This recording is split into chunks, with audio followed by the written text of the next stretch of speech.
Our next panel is From Theory to Practice, the Trajectory of Preventive Actions by the Brazilian Federal Police. Before I invite Dr. Zila to the stage, I would like to tell you that she is our ambassador of prevention. So, Dr. Zila Sanchez, please come up to the stage. Warm hands for Zila, our ambassador there, our prevention ambassador.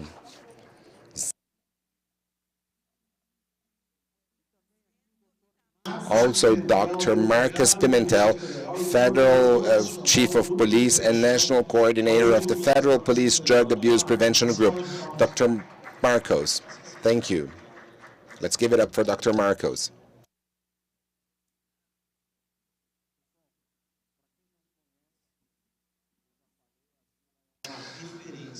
Zila is a benchmark. She is known in Brazil and abroad in the area of prevention science, and I'm a big fan.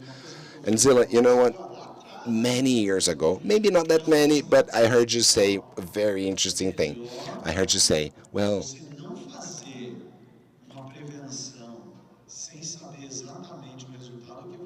no prevention is better than wrong prevention. So if you're not sure about what you're doing, don't do anything. And that made me study, that made me learn, that encouraged me to think about evidence-based, research-based prevention, because prevention science equals research plus practice. And then you have research and practice. And with research and practice, you can actually have successful prevention initiatives. It's always a process. And I would like to thank you very, very much for your inspiration and for everything you taught us. Again, let's give it up for Zila. So, my dear, I will let you lead the way. I am going to give you the mic. Thank you for your kindness. Actually, you may think that I'm on a round table with the federal police, but I'm sure you'll understand why I'm together with the police today. We have a proposition that works with law enforcement initiatives. My talk, let me check my watch. I'm going to try and be brief, and I'm going to present to you 3 programs from the federal government. They have been in place since 2013. They're still in place. They're still in force. They started in 2013. 3 programs. We have Strong Families, We're Together 2.0, and ELUS, or Links 2.0. So how does that start? It started in 2013 with the Ministry of Health in partnership with the UNODC in Vienna. They decided to look for evidence-based programs that could be brought to Brazil, contextualized, adapted to our culture, and used here, applied here. But at the same time, before applying them here, well, we had to simultaneously evaluate those programs so that we could adjust them, fine-tune them, and properly adapt them to our context, and so that we could achieve good results. Because it's impossible to bring an European program and apply it here just the same way. It's impossible, not same reality. So we invited many Brazilian universities to participate in this process, and they guided the adaptation process. They informed the adaptation process. The ELUS program, ELUS meaning links, it's based on the behavior game. It's a program with over 40 years old. It's an American program. Tamo junto, like we're together. Now it's the 2.0 version. It's based on the Unplugged program, an European program, and Strong Families is based on the Strengthened Family program, which is both an American and a British program. It has an arm in each country, the UK and the US. So let's start with Tamo junto, we're together 2.0. And later on, you'll have to guess which one is my favorite program, but I won't give you any more hints. This one is applied in schools for children aged 13 to 14 years old, 7th, 8th grade, It has 12 sessions that are applied during a class, during regular class hours, and 3 parental sessions. This program is based on the European Unplugged program. It's based on this global social influence model based on a tripod. Information about drugs, normative beliefs, meaning trying to demystify some things that teenagers think about drugs because this is what society says. So, for example, let's make it more. Teenagers may think that every kid binge drinks on weekends. Everyone drinks a lot on weekends. We discussed this with them, telling them that it's not really natural, and life skills, psychosocial skills. They develop autonomy, decision making, future planning. Each class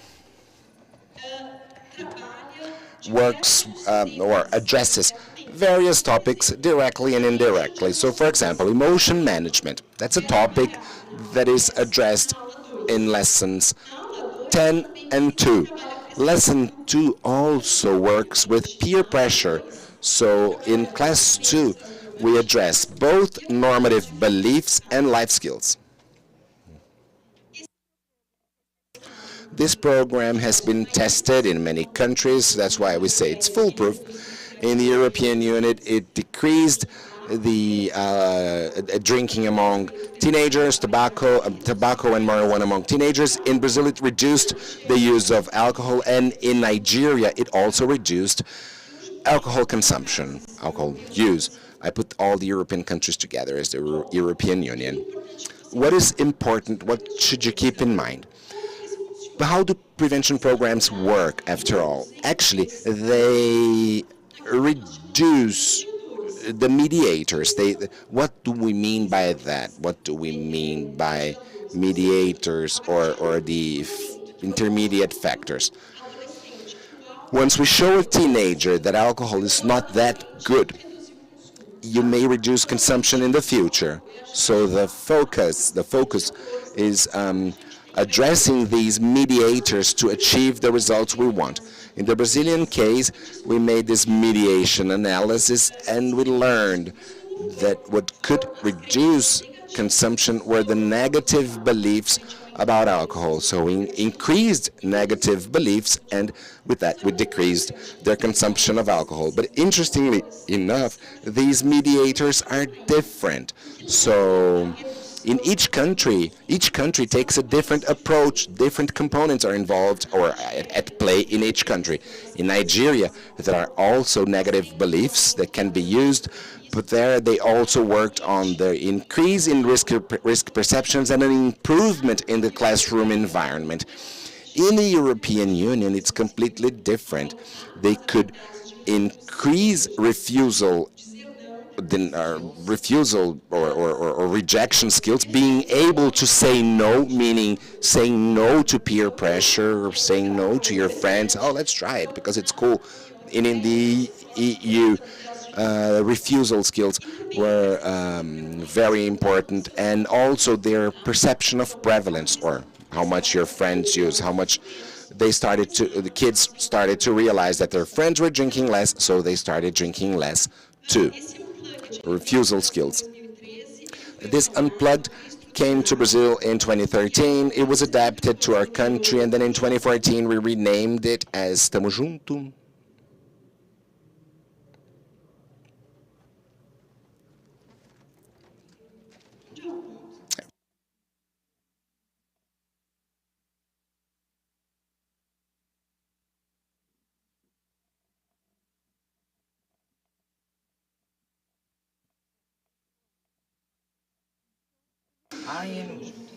So,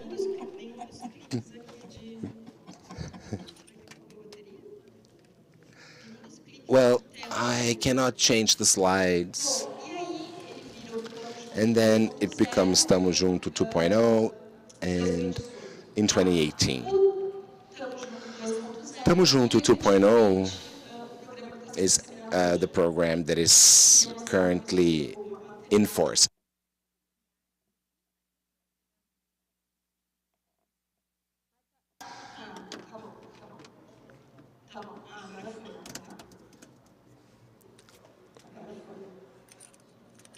ongoing.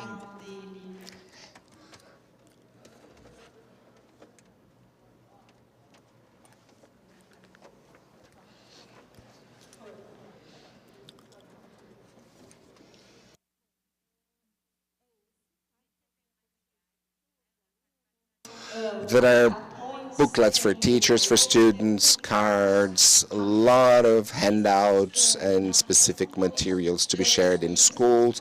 They're all publicly available online. And we also have the Familias Fortes, Strong Families.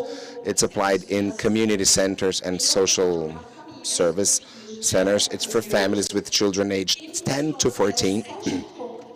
It requires 7 meetings, and each meeting has 3 workshops. What are they like? The workshops,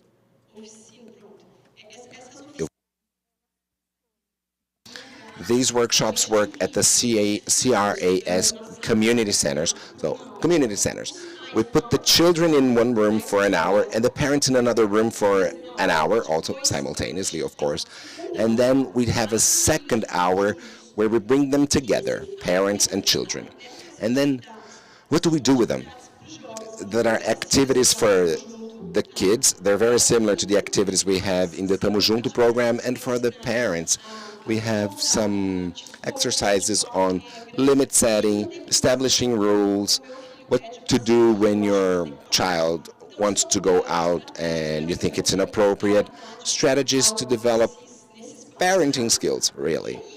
And we achieve success with this program. It's a very successful program, especially in the US.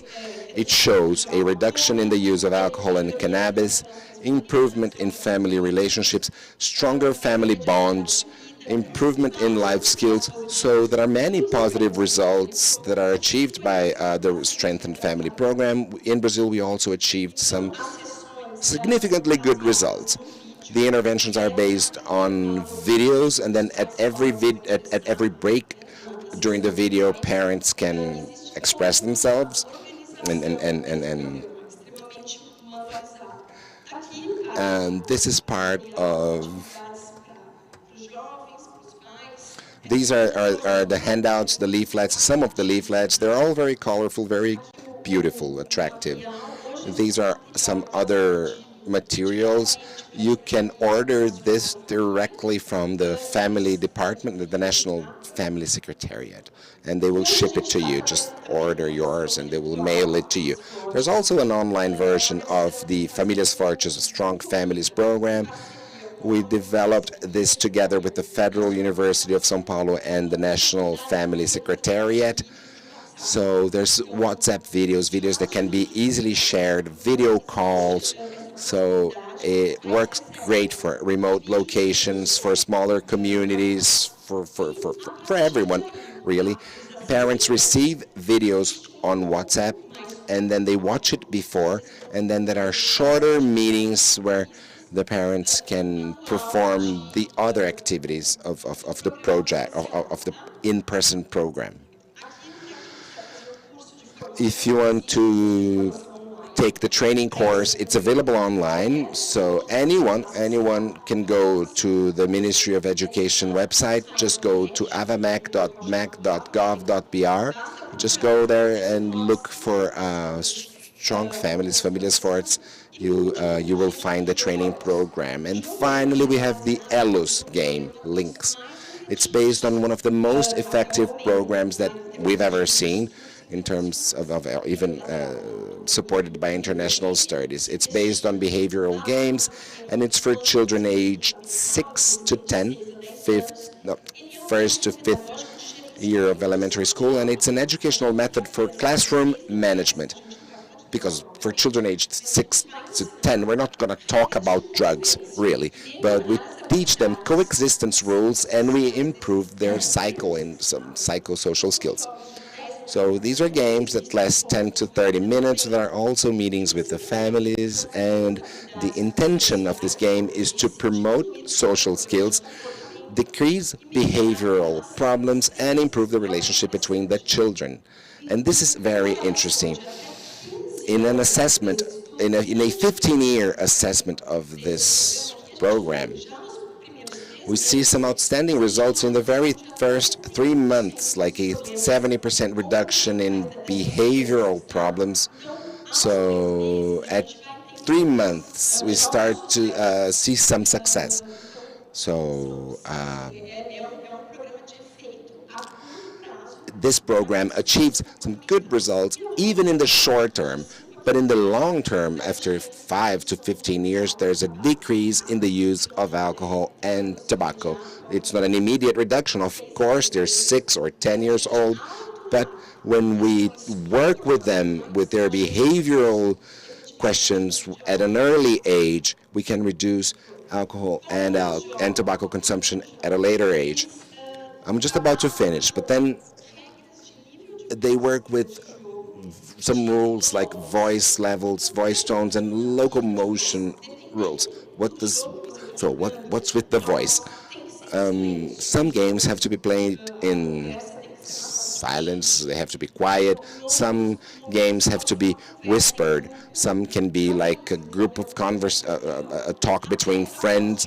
And it can be like what we call the street voice, like when you're playing football with your friends. And then they score according to what they're doing.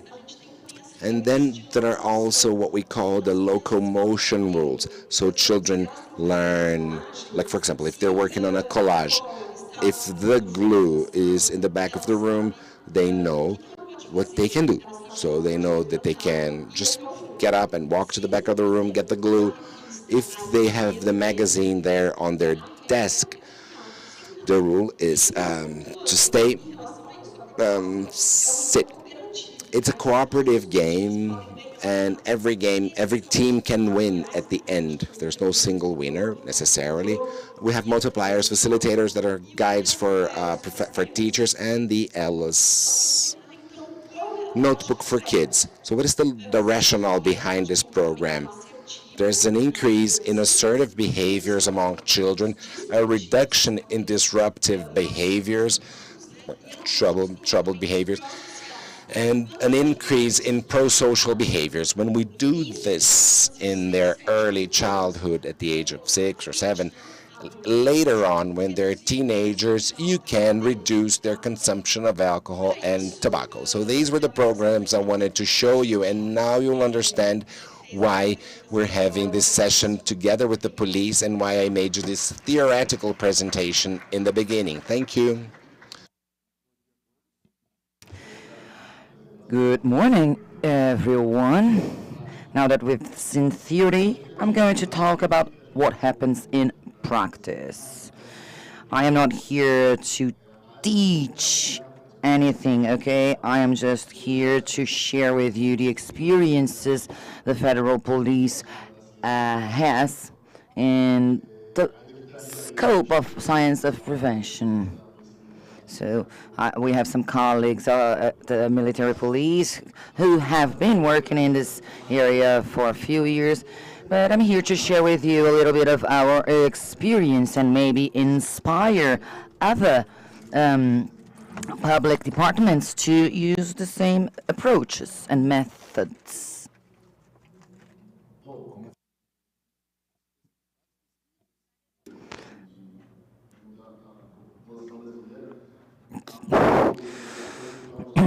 So many research studies show that the federal police is seen as one of the most reliable government departments according to the Brazilian population. The federal police has expertise against people smuggling, children's porn, drug trafficking, and many other types of crimes. And more than this, the federal police is known nationally and internationally by adopting policies that seek efficiency and agility when performing our role. And when we talk about drug trafficking specifically, we have to understand about supply and demand. Any public policy that focuses only on repression and doesn't focus on prevention is schizophrenic because it's unbalanced and will cause more trouble than good. So based on this, it is important to highlight that the federal police is the only public department that received straight directly from the Brazilian Constitution the ability to counter and avoid illicit drug trafficking.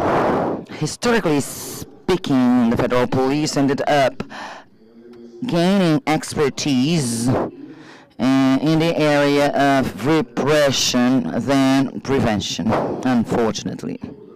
But this has been changing. Who knows that? Who knew that the federal police works in prevention initiatives? 10 to 15% of the audience. Yes. People don't know that the federal police has preventive initiatives, and we are here.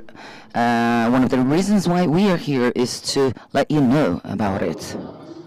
So within the federal police, there is a group called Group to Prevent Illegal Drug Use. It was created in 2012 officially, and it's the result of the will of some public officials to do something else in trying to tackle the problem with drugs before it starts. You know, drug problems isn't a problem that the police has to tackle. It ends up in the hands of the police, but it is the result of something that happened way earlier. So as of 2012, we created the group GPRED, and an attempt to work in prevention initiatives. I divide GPRED's history into 3 stages, usually. The first one, it started before 2018, and it was this period in which we had individual initiatives. So if there was a colleague in the south of the country, he developed a certain initiative, and he would do it the way he thought it was correct, and then somebody up north would do it in a different way. So we didn't have a unified policy. We had voluntary co-workers willing to do something and change things. And then we developed a methodology, if we can call it like that. We focused on empirical knowledge. We focused on what our co-worker had developed and thought was successful. Most of the interventions were unique lectures, and they used the strategy of fear. They showed strong images. They showed people dehumanized as a result of drug use. And this was an attempt to use fear to distance children from drugs. We also didn't have any focus, for children, adolescents, companies. And then we would say the same thing, cocaine is a stimulant. We had a one-size-fits-all lecture, and so on and so forth.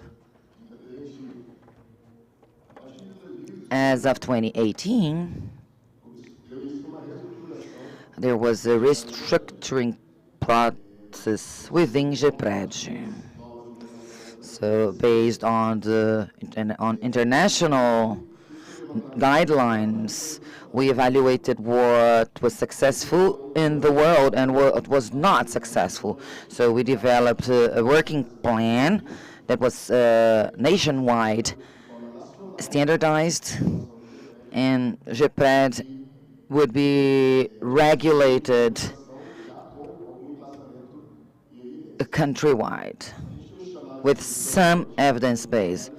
We didn't call it a program because it was an emergency situation, because we were trying to address the problem, and we were just starting to work. So we developed specific work for 5 target groups: and small children, parents, school employees, and we decided to standardize and find evidences. But then the pandemic started, and the initiative was paused. But during the pandemic, we decided to find sounder propositions and alternatives to perform better prevention policies. We had to make important strategic decisions, initial decisions, and once they were made, we started mapping. So we decided to use a program that was already recognized and assessed.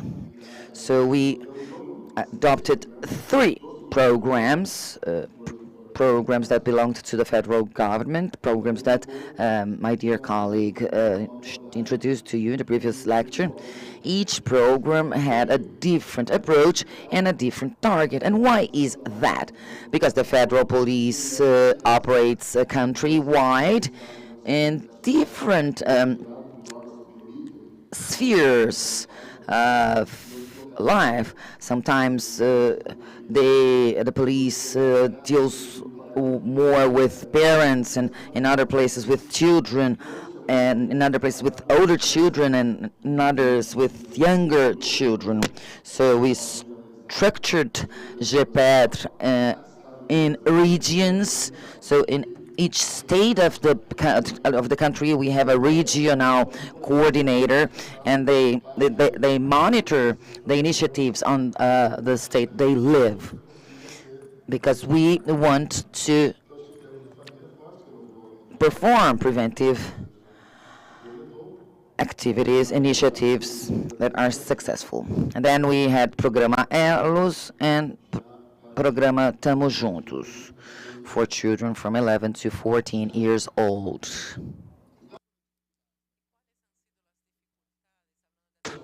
What were the difficulties?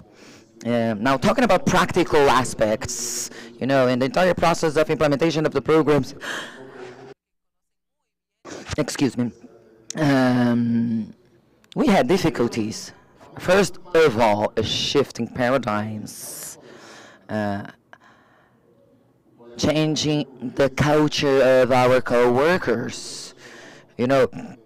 Sometimes a colleague had been working using the strategy of fear for a whole life, or they have been working with a specific initiative that they developed individually, but an initiative that could not be measured.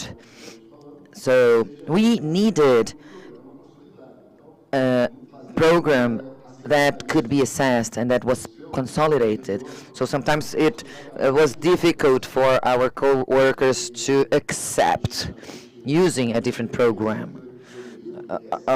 we do recognize pioneer initiatives.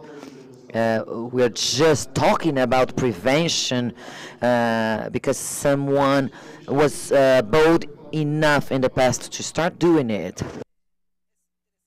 But we had to reach a moment in which standardizing and adjustments were necessary in order to become more efficient. So the most difficult thing was a shift in paradigms. The second problem, once the first resistance had been overcome, we would have to face faithfulness to content. Keeping faithfulness to the content is an ongoing process, because if at every place of the country they adapt locally, we will have not 1, 2, 3, 4 programs. We'll have a confusion and may affect the positive effects of prevention, and it could even cause the opposite result, which is encouraging young people to start using drugs. And then the third difficulty was internal valorization. Especially coming from the senior professionals, they didn't encourage the professionals to work on the preventive initiatives. Sometimes the managers, they think that if they go to schools, it's going to be better than going to the same school 12 times, offering training and education.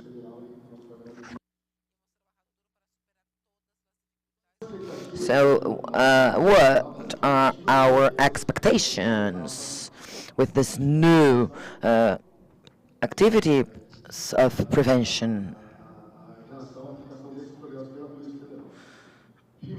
The first thing is to make it easier to share the program.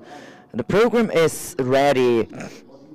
The material is ready, so I can go anywhere in the country and train a manager, a director, and it's going to be done in a standardized way, and it will be replicable. So it's much easier to share a program that is standardized and has a fixed methodology. Moreover,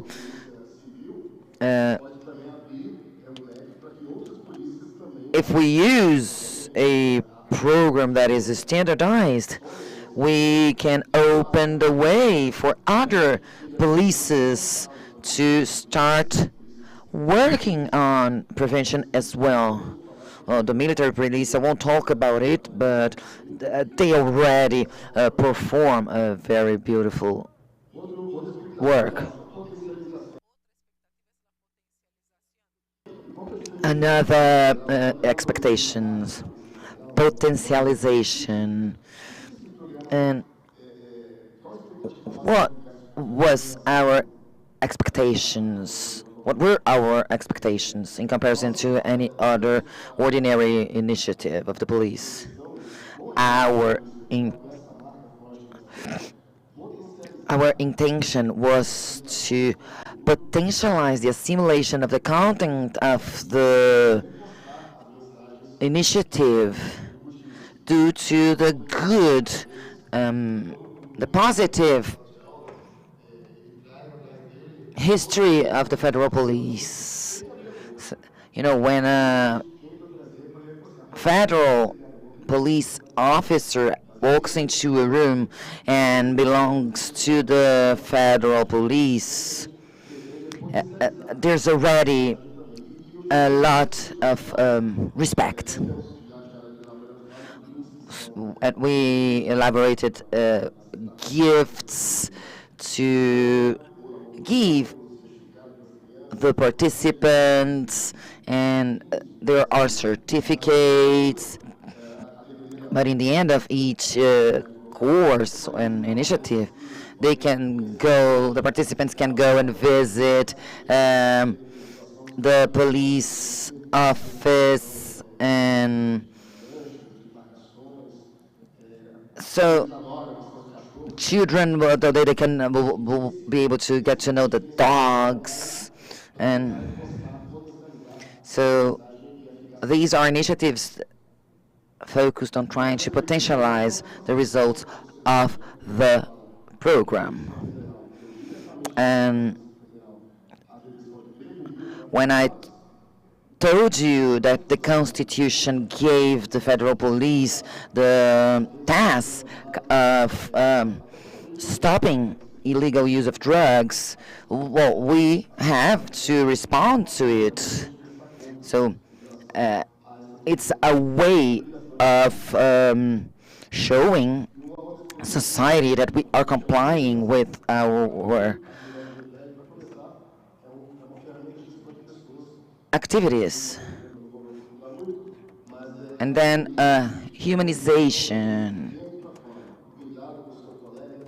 We learn how to be careful with our co-workers. We know how to identify when somebody is using drugs. We have to develop knowledge. You know, police officer who applies Familias Fortes will become a different father. There's no way out, because they are encouraged to see things that they have never paid attention to. So these projects, they humanize police officers in the eyes of civil society. And to wrap up, as a public department of the federal police is ruled by the principles of public administration. Many of you probably work as in public departments, and you are aware of this, but I would like to highlight two of them. The first one is efficiency. The adoption of those programs aims at increasing the number of trained professionals. We want prevention to be more effective. If there's something that has been working well all over the world, this is going to give us better results. We are very few in terms of numbers within our department, so we need to apply initiatives that are known to be effective. And the other principle is morality. Knowledge brings responsibility. Knowledge creates bonds. And when we know what works and what doesn't work in the world of prevention, it is immoral to waste time, public funds, to do something that can even anticipate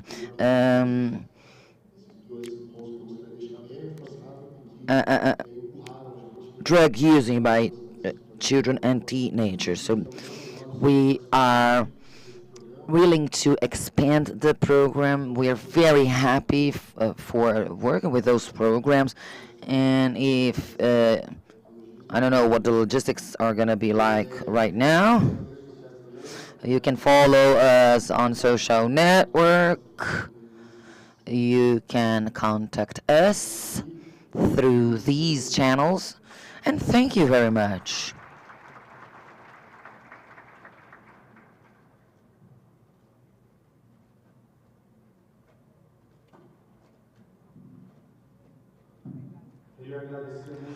I would like to thank Zila and Mar, as we always do in the end of the panels. I would like to ask Zila and Dr. Marcus to remain in the room for 10 and 15 minutes to answer the questions of the audience. Once again, a round of applause. So, I was given an idea. The entire event is being recorded and is on YouTube.